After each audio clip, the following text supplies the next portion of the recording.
오늘 하나님께서 선포하는 말씀입니다. 마태복음 5장 1절에서 12절 한 절씩 교독하고 마지막 12절 합독합니다. 예수께서 무리를 보시고 산에 올라가 앉으시니 제자들이 나온지라.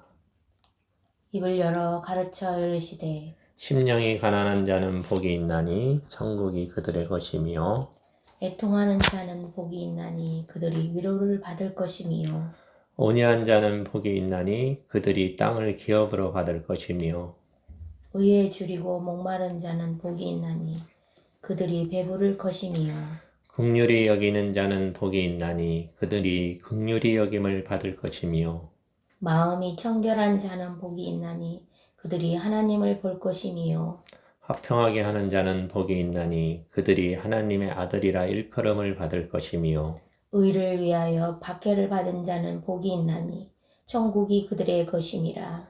나로 말미암아 너희를 욕하고 박해하고 거짓으로 너희를 거슬러 모든 악한 말을 할 때에는 너희에게 복이 있나니 기뻐하고 즐거워하라. 하늘에서 너희의 상이 큽니다. 너희 전에 있던 선지자들도 이같이 박해하였느니라. 아멘. 오늘 하나님의 선포되는 말씀은 복이 있는 사람이라는 말씀입니다.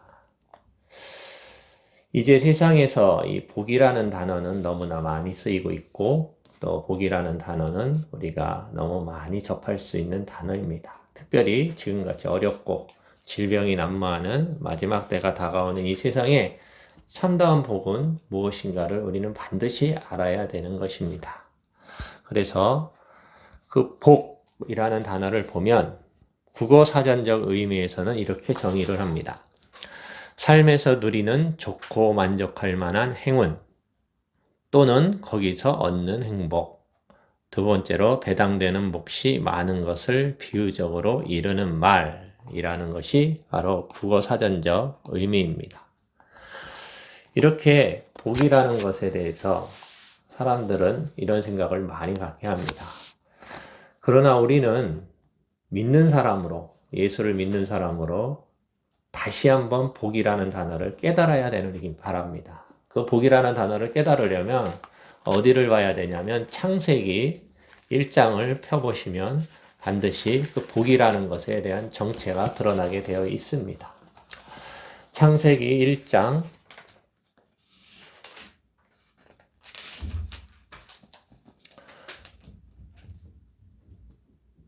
26절에서부터 보겠습니다.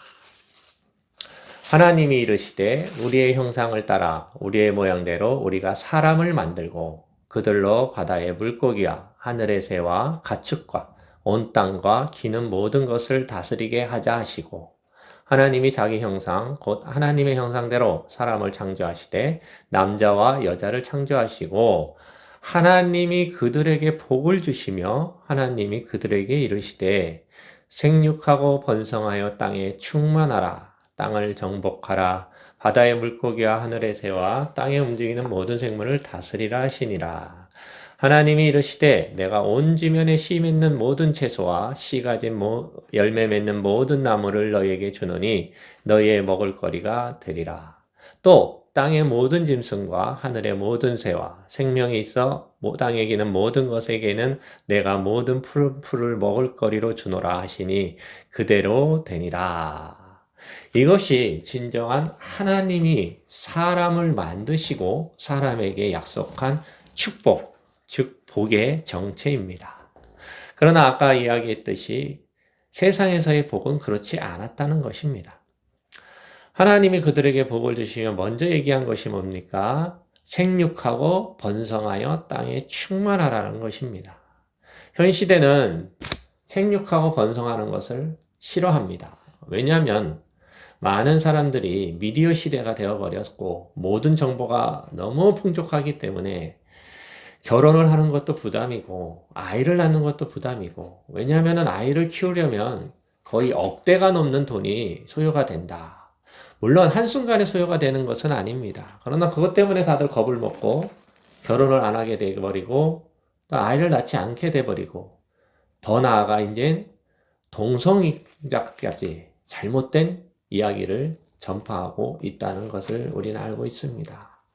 아이를 데리고 살면 되지, 입양하면 되지, 이런 말이 난무하는 세상이 되어버렸습니다. 이런 세상 속에 우리가 어찌 바르게 먹고 바르게 살고 좋은 복을 기대하며 살겠습니까? 코로나라는 질병 때문에 그렇게 힘들게 살 수밖에 없는 세상이 돼버리고 말았습니다. 다시 말해 우리가 누려야 될 복, 첫 번째로 약속했던 생육하고 번성하여 땅에 충만하라는 이 복도조차 누리지를 못하는데 땅을 정복을 할 수 있겠습니까? 못합니다. 바다의 물고기와 하늘의 새와 땅에 움직이는 모든 생물을 다스리라 했는데 다스립니까? 아닙니다. 어항에 데리고 온전히 모시고 삽니다. 또 땅에 기는 새를 또한 땅에 기는 모든 동물을 어떻게 합니까? 데리고 또 삽니다. 이것이 바로 하나님의 축복을 다들 어기고 살기 때문입니다. 이 모든 것이 잘못됐다, 그릇됐다로 표현되기보다 하나님의 뜻이 바르게 증거되지 못하고 있답니다.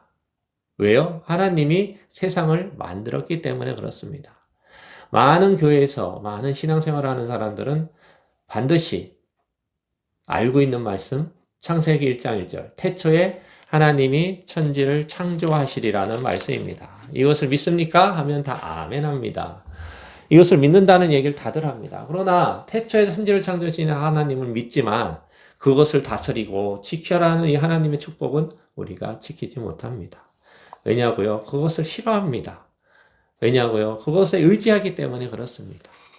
오죽 의지하면은 모든 동물을 위해서 제사를 지내는 사람까지도 나타났고 결국에 가서는 그 동물을 위해 장례를 치르는 사람까지 나타났다는 것입니다. 참 놀라운 세상이 되어버렸습니다. 이런 세상에 누가 오셨습니까? 바로 오늘의 말씀의 주인공 예수님이 이 땅에 오셨습니다. 예수님이 이 땅에 오셔서 천국 복음을 전파했습니다. 어떤 복음입니까? 회개하라, 천국이 가까이 왔다라는 축복이었습니다. 근데 사람들은 그것을 축복으로 여기지 않았죠. 회개를 해야 되기 때문에 그렇습니다. 왜 회개를 해야 됩니까? 다른 것이 문제가 아닙니다. 창세기부터 약속했던 축복이 사라졌기 때문입니다.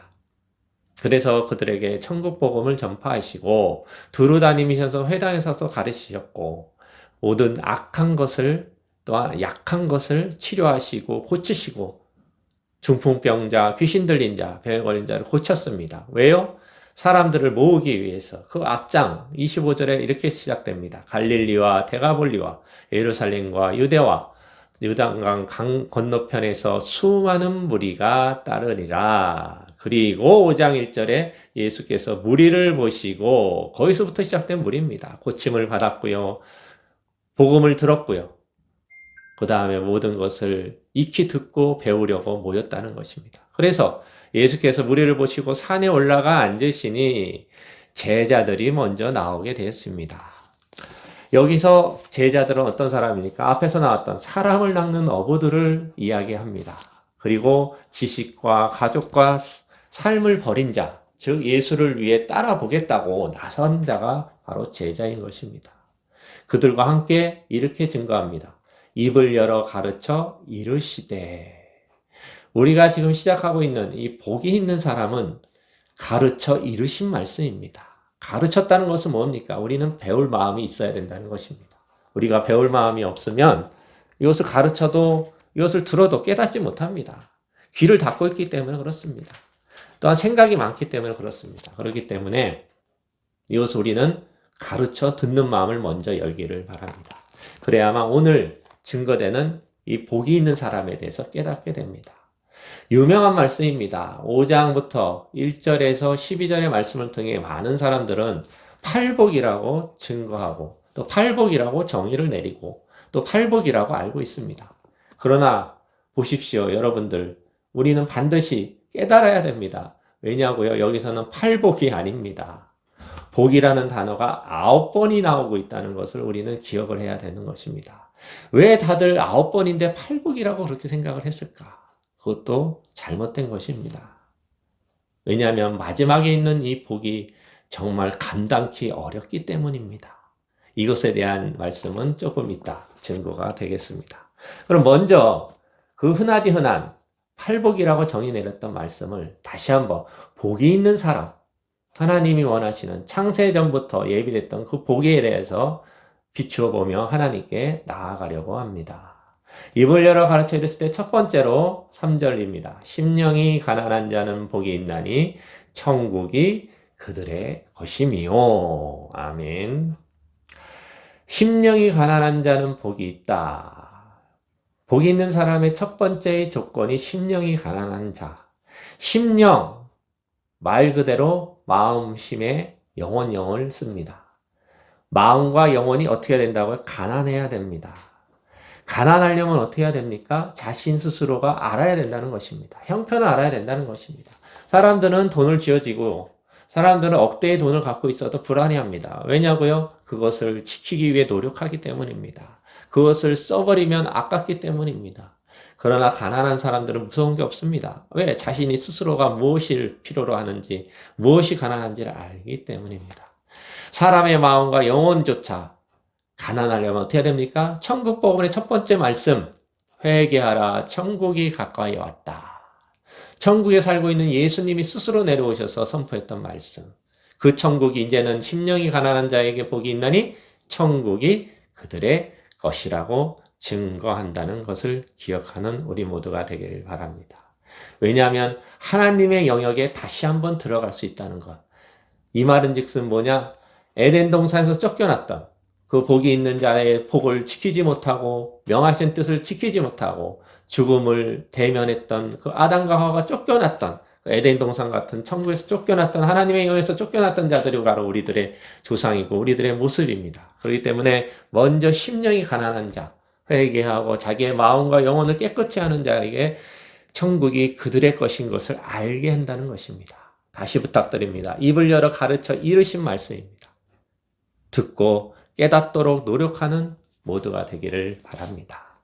자, 그러면 하나님의 영역까지 함께 들어가기 시작합니다. 왜냐고요? 예수님은 천국에서 오신 분, 하나님 품에 있었던 분이기 때문입니다. 두 번째로 애통하는 자는 복이 있나니 그들이 위로를 받을 것이미요. 아멘. 애통하는 자는 어떠한 사람입니까? 슬프고 고통받고 괴로워하며 울며 사는 사람 아닙니다. 여기서 애통하는 자는 어떠한 사람입니까? 그래, 회개하고 하나님의 영역에 다시 한번 복이 있다는 것을 깨닫고 자기 자아를 부서뜨리고 내려놓고 고통이 되도록 그것을 저버리는 사람이 바로 아픔을 받는 사람입니다. 아, 내가 이렇게 살았구나. 천국을 잊고 살았구나. 하나님 명하신 뜻을 잊고 살았구나. 하나님의 뜻을 저버렸구나. 라고 먼저 깨닫는 그 아픔을 발견하고 애통하는 사람이 바로 애통하는 자의 모습입니다. 그들이 어떻게 해야 됩니까? 위로를 받습니다. 누구한테 위로를 받습니까? 사람입니까? 아닙니다. 하나님의 영역에 들어가기 위해서 누굽니까? 하나님께 위로를 받는다는 것입니다. 하나님을 위해 애통하는 사람. 그것은 바로 자기 자신이 없어지고 부서져서 회개조차도 모든 것을 내려놓게 만들고 그 아픔이 이제는 나의 영혼의 아픔이 되어 하나님을 발견하고 하나님께 위로를 받는 사람이 바로 복이 있는 사람의 두 번째 모습입니다. 세 번째는 온유한 자는 복이 있나니 그들이 땅을 기업으로 받을 것이미요. 아멘. 온유한 자 하면은 다들 그냥 평안하고 너그럽고 그런 마음으로 사는 사람을 생각합니다. 그러나 여기서 온유한 자는 그것과 더불어 플러스 알파 해서 가만히 노하지 말고 이제는 기다리는 자의 모습이라는 것입니다. 왜요? 위로를 받기 시작을 했으니까. 하나님의 위로를 받으며 얼마나 기쁩니까? 다시 한번 만난 하나님의 위로를 받으며 나를 위해 오신 예수님의 말씀을 들으며 천국의 소망을 가지며 애통하기 때문에 위로를 받는 그 마음이 더욱더 차고 넘칠 수 있도록 기다려야 된다는 것입니다. 그러면 어떻게 된다는 것입니까? 그들이 땅을 기업으로 받을 것이라 말씀으로 증거합니다. 어떠한 땅을요? 하나님의 나라의 땅을 받는다는 것입니다. 에덴 동산을 기억하시기 바랍니다. 거기에서는 아무도 죽지 않았습니다. 그리고 모든 것을 다스리며 먹고 마시며 살았다는 것을 기억하시기 바랍니다. 그들의 땅이 예비된 땅을 기업으로 받을 것을 기다리는 자, 하나님의 위로를 받고 노하지 말고 하나님의 뜻을 기다리는 자가 땅을 기업으로 받을 것입니다. 그리고 또 한 번의 축복이 시작됩니다. 의에 줄이고 목마른 자는 복이 있나니 그들이 배부를 것이며. 아멘. 이 네 번째의 축복. 의에 줄이고 목마른 자. 목이 마른 것은 무엇입니까? 갈증이 있다는 것입니다. 갈증이 있다는 것은 무엇입니까? 갈망해야 된다는 것입니다. 무엇을요? 의에 줄여야 된다는 것입니다. 우리 생각해 봅시다. 배를 고프고 줄인 배를 안으면 어떻게 됩니까? 사람이 먹을 것을 갈급합니다. 갈망을 갖게 됩니다. 먹을 걸 달라고 합니다. 마찬가지입니다. 의에 줄이고 목마른 자는 뭡니까? 의에 줄이고 목마른 자, 의를 갈망합니다. 의라는 것은 무엇입니까? 바로 예수 그리스도이시고 하나님이십니다. 하나님의 승리와 하나님의 임재를 갈망하는 사람이 되어야 된다는 것을 기억하시기 바랍니다. 그럴 때 어떻게 하면 그들이 배부를 것입니다. 하나님 때문에 풍부해진다는 것입니다. 승리할 수 있다는 마음이 풍부해지고 하나님의 임재가 강하게 있어서 임재의 모습으로 풍부해진다는 것입니다. 그걸로 배부르게 된다는 것은 그 다음 다섯 번째 축복으로 반드시 연결이 됩니다. 어떠한 축복입니까? 긍휼히 여기는 자는 복이 있나니 그들이 긍휼히 여김을 받을 것이며. 아멘. 긍휼히 여기는 자, 긍휼히 여기는 자. 영혼들을 더 불쌍하게 바라볼 수 있는 마음이 이제 열리는 것입니다. 이제는 하나님만 바라본 게 아니라 세상의 사람들을 바라보게 된다는 것입니다. 영혼들을 바라보게 된다는 것입니다. 그래서 그것을 긍휼히 여겼습니다. 왜? 긍휼히 여김을 받게 됐기 때문에. 왜? 나를 긍휼히 여기시는 분은 하나님밖에 없습니다. 하나님의 긍휼이 있기 때문에 예수님이 이 자리에 오셨고 이렇게 가르치시고 계시고 나에게 그 말씀을 주시고 긍휼히 여김으로 사랑을 베푸시고 천국 복음을 전했다는 것을 우리는 알고 있습니다. 그러면 그 긍휼이 우리들을 스스로도 표현이 돼야 된다는 것입니다. 영혼들을 더욱 불쌍하게 바라볼 수 있는 사람. 코로나 때문에 쓰러지고 아파하는 사람들이 고통받는구나. 나도 마스크 쓰고 피해야 되겠다. 멀게 살아야 되겠다. 뭐만 생각하는 게 아니라 그들에게 향한 복음이 필요하겠구나라고 생각하는 자들이 되시길 바랍니다. 우리의 모든 교회가 그 모습을 사라져가고 있습니다. 물론 대면하지 말라 그러기 때문에 거리를 둬야 되고 만나지 말아야 됩니다. 그러나 그런 상황에서도 우리 부부는 전도를 했습니다. 전도를 했더니 다들 피하지를 않았습니다. 왜냐하면 마스크도 썼고 복음도 증거했습니다. 피하지는 않습니다. 우리는 반드시 전하는 사람이 돼야 됩니다. 왜냐고요? 그 사람들도 불쌍한 영혼들입니다. 언제 어떻게 될지 모르는 이 세상에 하나님을 알고 예수 그리스도를 알고 천국을 아는 것이 긍휼을 여기는 자의 복이 시작입니다. 그 다음에 축복은 바로 마음이 청결한 자는 복이 있나니 그들이 하나님을 볼 것이요. 이 여섯 번째는 탐욕과 거짓이 없어야 된다는 것입니다. 나의 마음이 청결한다는 것은 탐욕이 없어야 됩니다. 거짓이 없어야 됩니다. 세상을 향한 그 모든 것이 떨어질 때, 없어질 때 나를 통해 누가 그들이 하나님을 본다. 얼마나 놀라운 축복입니까? 나를 통해 하나님이 나타난다. 왜? 내가 죽고 예수가 살기 때문에, 거룩한 인생을 살기 때문에 하나님이 나타날 수밖에 없다는 것입니다. 할렐루야. 그래서 그 일곱 번째 복으로 바로 이어집니다. 화평하게 하는 자는 복이 있나니 그들이 하나님의 아들이라 일컬음을 받을 것. 왜? 청결하기 때문에 하나님을 보여줬기 때문에 이제는 화평하게 됩니다. 하나님같이 보이는 사람과 어떻게 싸우겠습니까? 침을 뱉겠습니까? 아니라는 것입니다. 그런 사람이 없기 때문에 침을 뱉고 우리 교회가 욕을 받고 많은 믿는 자들이 괴로움을 당하고 비판을 받는 것이 무엇입니까? 마음이 청결치 못하기 때문입니다. 그렇기 때문에 화평까지도 이어질 수가 없다는 것이죠. 사람 사이에 분냉과 분쟁의 중재를 해야 되는 분이 바로 예수님이시고 그 모습을 따라가는 것이 우리의 삶의 모습입니다. 그것을 못하기 때문에 우리는 화평을 이루지를 못했습니다. 결국에는 우리조차도 코로나 때문에 멸시를 당하고 저 신천지라는 잘못된 이단 때문에 고통을 당하는 모습들이 결국 돼버리고 말았습니다. 그들이 하나님의 아들이라 일컬음을 받지 못했기 때문에 그렇습니다. 예수님이 오셨던 사명 중에 하나가 바로 그렇습니다. 사람 사이에 분쟁이 없어지고 분냄도 없어지고 중재하시기 위해 오셨습니다. 예수님과 같은 사명을 기억하는 것이 화평케 하는 자의 복의 시작입니다. 그리고 여덟 번째의 복이 의를 위하여 박해를 받은 자는 복이 있나니 천국이 그들의 것임이라. 아멘. 이러한 상황과 마음이 청결하고 화평케까지 하면 결국에는 다가오는 것이 무슨 축복입니까?